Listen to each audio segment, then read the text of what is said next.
Hello, everybody. Welcome back to Max Mosley's Flying Circus here on the sesh.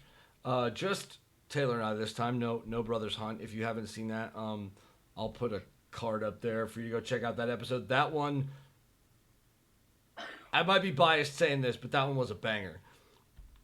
Oh, you're gonna want to see that one. Yep. Um, but yes, as always, I'm your host, Raveheart, here with my best friend, my co-host, my partner in crime, Taylor Surreal. And we thought we were coming here to talk about Monaco. But yours truly may have gotten the schedule a bit wrong, and we're talking about Barcelona. Spain, I'm sure they would love to get Carlos or Alonso on the podium, but I don't. Signs I see as a possibility, but not Alonso. Signs is a possibility if there's like some kind of pile up. Alonso, even with pile up, I don't think he's got a shot. Or it's like if Checo has a bad weekend, then Sainz is in a good Slip place. into third or something. Yeah. But before we get on to our Spain discussion, let's talk Predictors Championship. It's been a while since we've done an update. Right now, it's sitting at Raveheart Racing with 135 points, and Surreal Grand Prix bringing up the rear with 116. We both picked up a big haul of points in Miami, but yeah, I think missing a week kind of threw everything off, and we got back on track somehow. After Australia, where collectively we only picked up 5 points. Yeah, Miami was a good week for us in the predictors. Spain, I don't know. I don't know how we're gonna do in Spain. Yes, we raced there, but last year, so we have somewhat of an idea. But everything's so new this year, so even then, like the we knew going in that it was basically gonna be Lewis or Max pretty much every time. And now conceivably, it could be Checo, Sainz, Leclerc's, Max. Like, the one thing I will say that Ferrari hasn't seemed to have any reliability issues this year. Yeah, I was for sure thinking they'd have some by now. In fact, they don't. Seems pretty good for the rest of the year for them. We'll see what happens. The upgrades they brought this weekend are the first ones they brought in all year. So it could all blow up. Yeah, don't fix what ain't broke. I'm gonna laugh so hard if Aston they copied Red Bull's side pods. We'll talk about that later. But imagine they've got Lance Stroll's not gonna be in the top 5, but if Seb can put something together during qualifying, he's in line for a podium, and they have the same fuel pump malfunction that Red Bull did. Huh? on the last lap, yeah. Die. The cars just die. Yeah. That would be fucking hilarious. Strabulba. Yes, Strabulba. To know what we're talking about, go watch the video. Brothers Hunt episode. Or check out the Sesh Twitter. I did post that picture up on there. I died. I literally LOL'd in my car on my lunch when I saw that. I went through so many different Lance Stroll heads to make sure that I got the right one. Strabulba. Yeah, that was just choice. But all right, It's about that time. Who you got for? Who you got for? Who you got for this week? Well, again, I don't know, dude. This is a hard one, especially coming off Miami. My head's all scrambled. I don't even know what a real race looks like anymore. Um, all right. For qualifying pole position, I've got Degenerate Gambler coming in, going Lecluckles this time, going against my typical pick. Leclucks on pole, I got Max Verstappen P1. I got Lecluckles P2. I've got Sainz P3. I've got Checo P4. Ooh, this is tough. Usually lately this season, George Russell's my P5. But I got no idea. It's been a while since you picked your boy. You know what? It's because I don't want to disrespect him like that and put him at P5. But you're right. The name needs to come out of my mouth. I'm doing Lando Norris P5. Fastest lap, Max Verstappen. Even though it's probably going to be Lecluckles. And as I said, Max Verstappen, one side of my brain yelled at me, said, what are you doing? Going Max, Mad Max. To be fair, that's like splitting your faces in blackjack. Like you are by putting Max on fastest lap and Lecluckles on pole, you're basically just splitting the difference. Like you saw a little bit of my strategy. Because here's the thing: it's like as the season's been going on, Max is obviously doing really well, but he's not like doing outstanding in qualifying. He's just a little behind, like almost every qualifying. Ferrari does seem to have the edge in qualifying trim. Yeah, but then exactly. And then the moment they hit the track, that's when Max, sometimes even instantly off the very first start of the race, is able to position himself in the first and then hang on to it. So I don't know. It's like I don't know if Red Bull has like purposefully set up the car because of like the whole Parc Ferme thing. Right. To like they're setting their car up for the race, not so much for qualifying. That's what it seems like. But Ferrari is setting their stuff up for qualifying. It's hurting them in the race. Yes. Interesting point. But now, who won that last sprint race? That was Max if I don't. Yeah. So now we're seeing, like, in a race setting, he can do well in a qualifying pre-qualifying, type thing. Interesting. I'll keep that in my data bank for future races with sprints and predictors. Pole for me. I'm going Lecluckles. P1.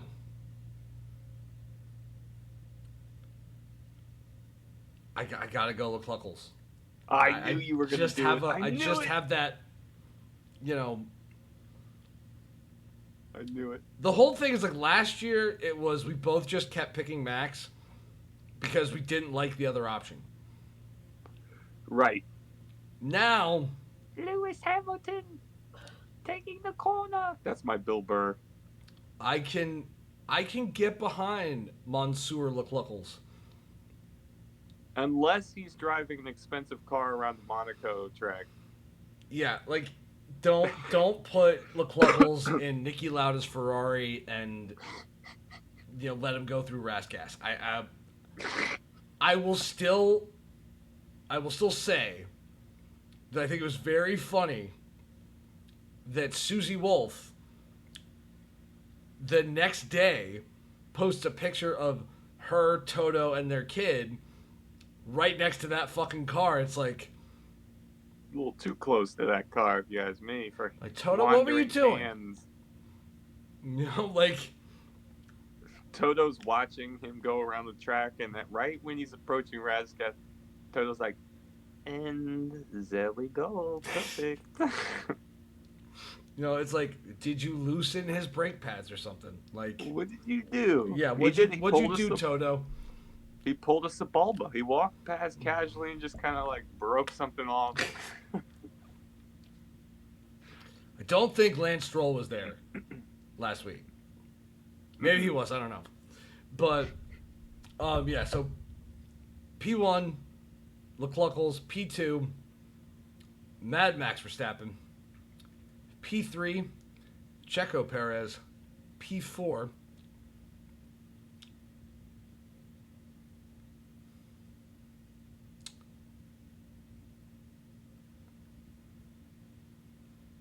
like, part of me wants to go George Russell, but then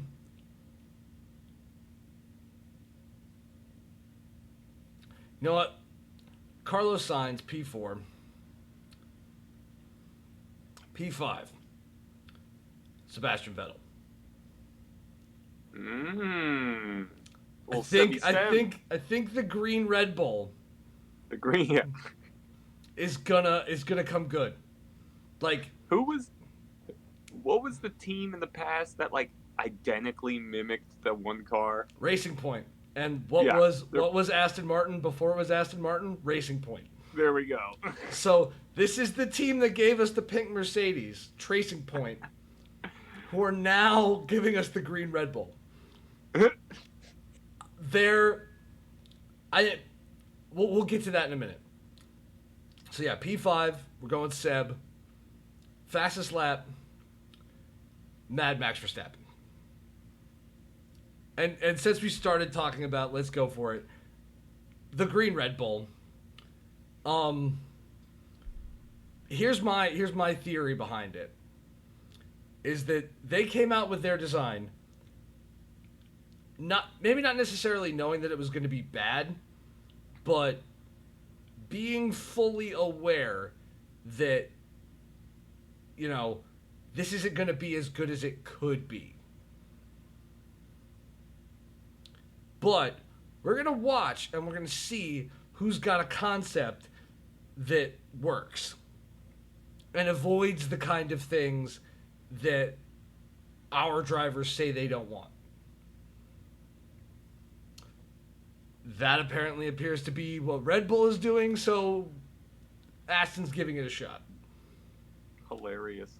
And I'm all fucking for it. I know a lot of people are like, oh my god, it's cheating, it's this, it's that. It's like, no. This shit has happened so many times before.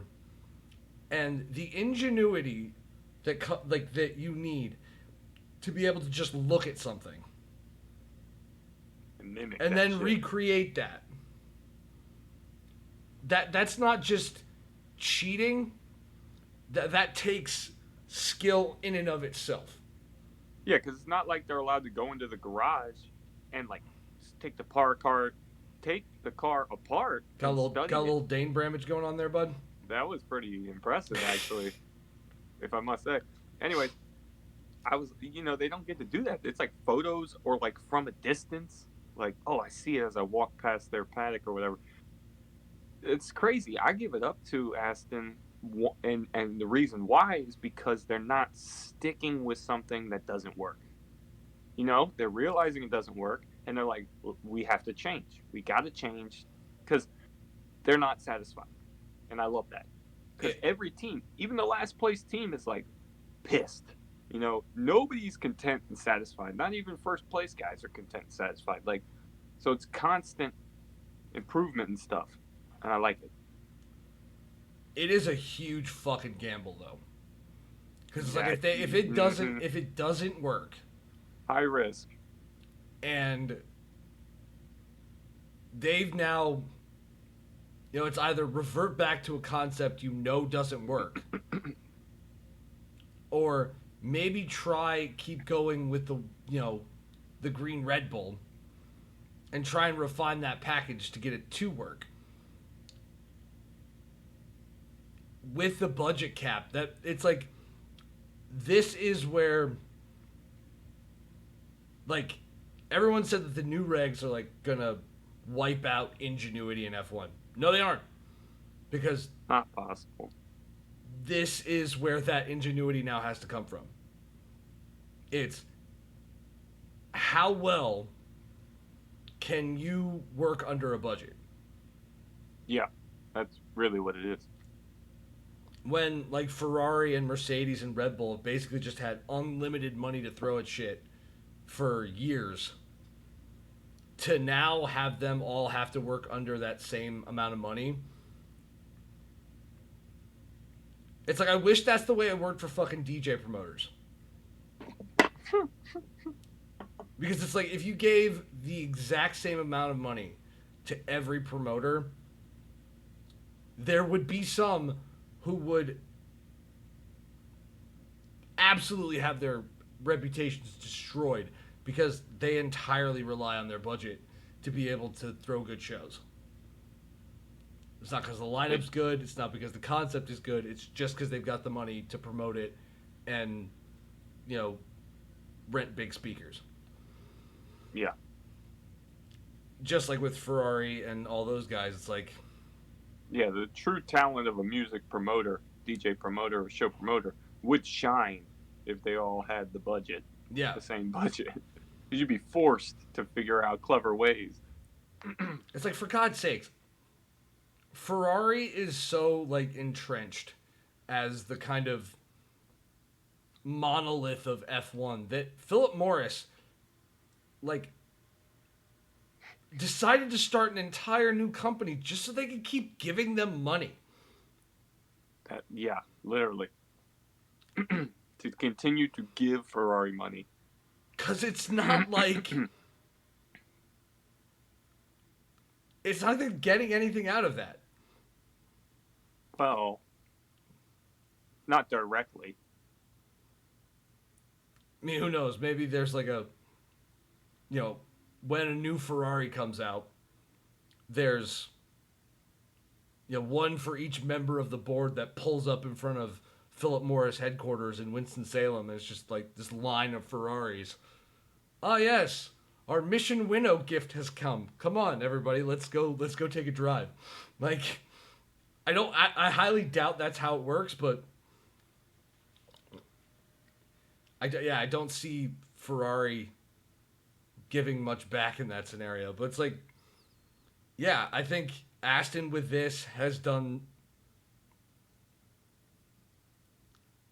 I don't know if it's going to be a good thing or not, but it's definitely made... It's given me something to watch on Sunday. A reason to watch Aston Martin. Which... When was the last time you were like, ooh, where's the Aston? Like, huh? When they didn't go with the pink livery last year, never. I think the fucking lime green that they went with this year is even worse. But... So there's one more thing I wanted to ask you about. Mm-hmm.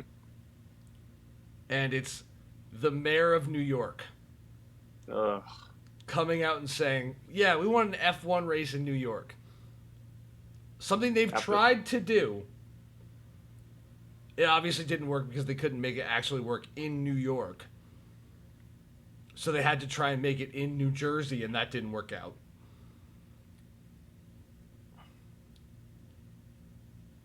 Do you think, one, he'll get his way?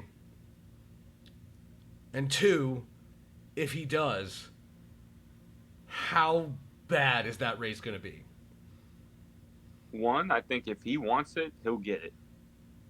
It's too big of a place in the world stage.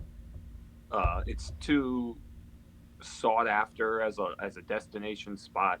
If he wants it, he'll get it.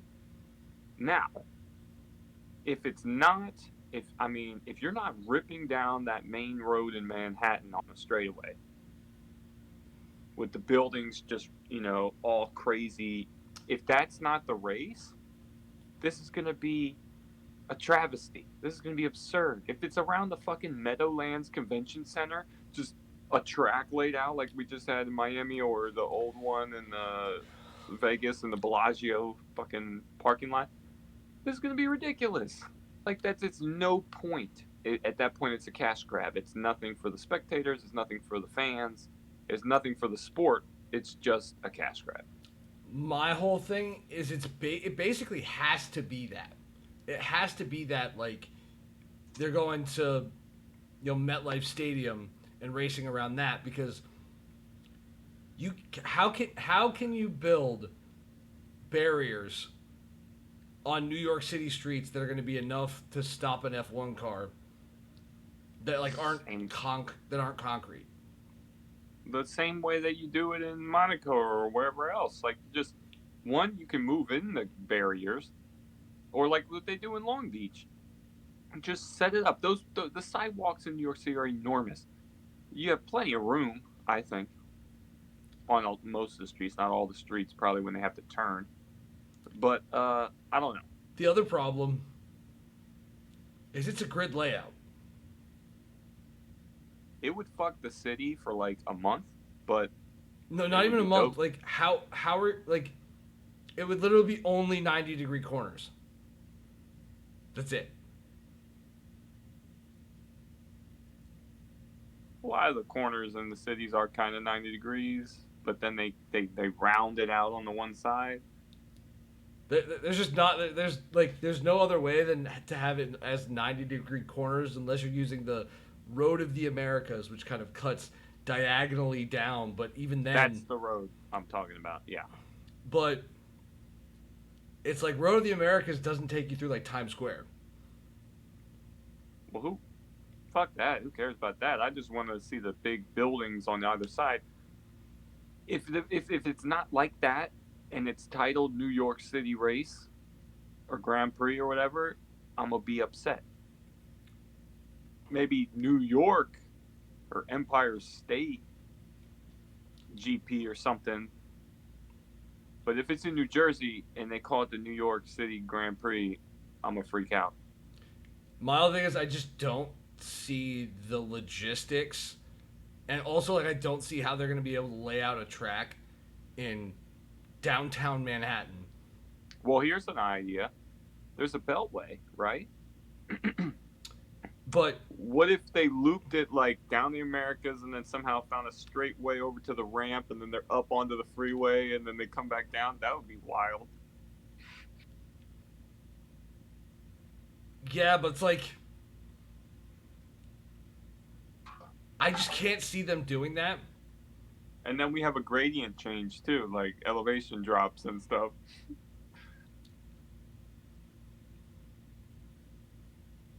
It's like, what happens if someone locks up, they don't stop at the top of that incline, and then just yeet themselves over the barriers, like not even hit the road, just off into the spectators below. Like, well, make sure there's no spectators below in that area, and then hope for the best. Yeah, it's like, if they do this, if New York were to get a Grand Prix, they need to call it the Murphy's Law Grand Prix. Because whatever can go wrong with this shit will. And that would be wild race. If they actually had it in the city like that, oh my God. I really hope that doesn't happen. For so many reasons. Well, me too, because now that we're talking about it, it really doesn't seem feasible to have it in the city at all. And if they're going to have it anywhere else, I don't want to see it. So it's like the last thing, like, okay, Vegas is a legit street circuit. And it's one that actually looks good. Miami was terrible. It needs some tweaks, but I don't think I saw a single palm tree or water or a South Beach high-rise once in the whole race. I didn't see a single supermodel in a bikini on a yacht. I saw nothing.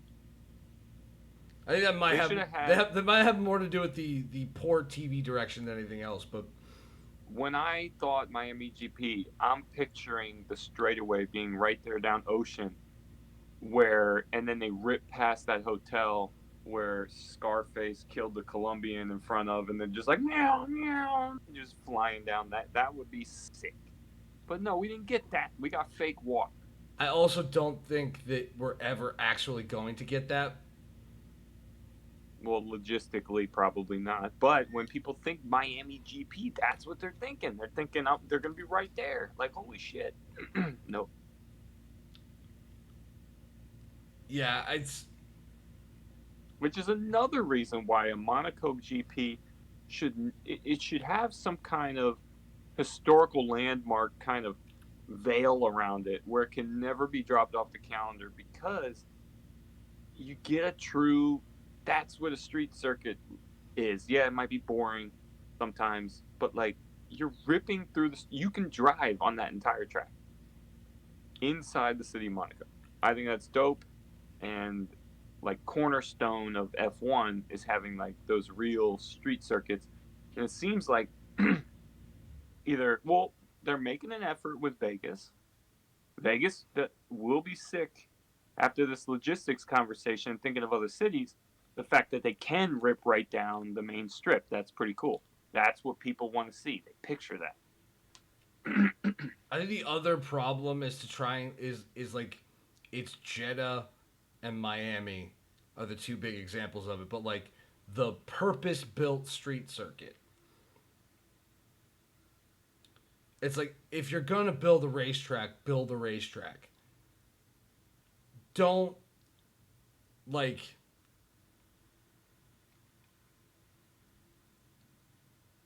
I don't know, don't try and use this whatever strip of land that you have and turn it into something that it's not. Yeah, the FIA should be looking at this through a lens of like not trying to force it for profit. Like, they should be looking across the globe at cities that are prominent, that could draw a big crowd, etc., whatever, for financially. But they should be looking at it like, where does F1 work the best? You know what I mean? Like, where can we actually make this work? If it's like, I don't know, in some random city like Budapest or something, just They as an already do that. example, and they're able to like go through the city, they're like, okay, this kind of works. Or, you know, to anything, they should be looking for what works for F1, not for everybody's pockets necessarily.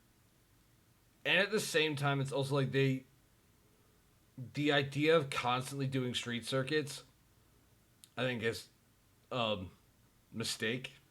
To be honest with Yeah, you, like no, you they should need be a, you peppered need in. that mix, and when you have the racetrack infrastructure that America has, Yeah, they should be even discussing fucking street circuits when it comes to the US.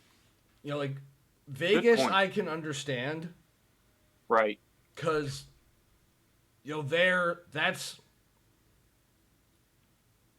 the real American Monaco, outside of New Money Monaco, in Long Beach, but that's what we're officially calling it now. It's not the Long Beach, street circuit or whatever the fuck they call it. No, it's the New Money Monaco circuit in Long Beach. But like, yeah, it works for Vegas. Yes. Miami, no. Like, It, that was a toss up, and now we saw it, and no. not when you got like, what's it, Road America in Virginia. Um, I'm sure there's a track in like Georgia or something somewhere. There's a Like, dope track out in Utah. There's tracks all over the place. Not even the big ones like the NASCAR or like Laguna sprint Seca or stuff. something like that, because I don't think the cars could handle the corkscrew. Like, people would start passing out and shit, and that would probably be bad. Um, Part of the race. yeah, but like, Racing incident. there's plenty of opportunities, plenty of places where F1 could race, Right. and yeah, it really does just kind of feel like they're gonna keep throwing street circuits at us that are gonna be hit or miss. And Well, it seems like from one angle, they're trying to. It's like what lacrosse has been doing the last 10 years. They're not focused on heritage anymore, especially with this new market. They're focused on expanding the sport. They want more fans, more viewers from an area that they never had. So they're like, well, let's hit all the big, you know, the big name areas. Let's say Miami, New York. Let's hit Las Vegas. To bring the biggest draw, and then hopefully pray that we got way more fans afterwards.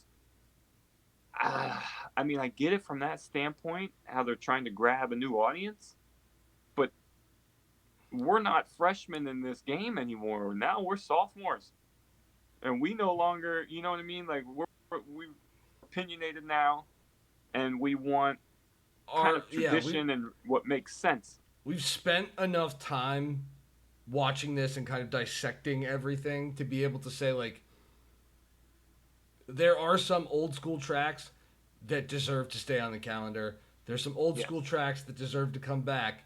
We're open to new ideas, but basically it's like you have to be able to either outdo those, or they need to be on a rotation where we're still getting those classics, but we're also getting the new stuff. Yeah. But I think that's probably a good place to end it. Thanks for session with us, everybody. Remember to check out our collab video with the Brothers Hunt, the first episode of the OG podcast. Yeah, we will see you guys in the next one. But until then, adios.